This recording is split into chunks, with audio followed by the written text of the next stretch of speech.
ఈవిడ ఏం చేస్తుంది అంటే ఎప్పుడైతే ఉపాసన చేయడం మొదలుపెట్టామో ఆటోమేటిక్గా ఆ కుండలిని ఎనర్జీ అన్నది పైకొచ్చి మన లోపల ఉన్న విష్ణు గ్రంథి అనే గ్రంథిని విభేదన చేసి అమ్మ అనాహతంలో ప్రవేశించడం ద్వారా ఫస్ట్ వైఖరి వాక్క దేవత కాబట్టి మాటల్లో మార్పు రావడం, దాంతోపాటు మనకి పూర్తిగా జ్ఞానం అంటే నిజం ఏమిటి అబద్ధం ఏమిటి, నిజానికి అబద్ధానికి ఉన్న వ్యత్యాసాన్ని మనం తెలుసుకోగలుగుతాం.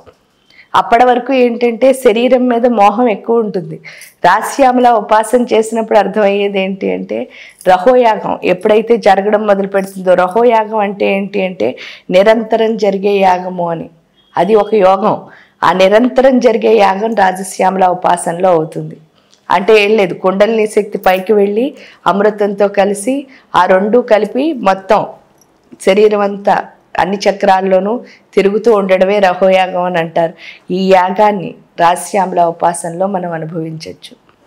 ఏం చేయక్కర్లే, ఒక్క మంత్రం నిజంగా మనం కూర్చుని ఎటు దృష్టి పెట్టకుండా ఆవిడ మీదే భక్తితో కనుక చేయగలిగితే ఇది చాలా త్వరితంగానే జరుగుతుంది. కానీ మన మనస్సు ఇటు అటు ఊక్కూడదు.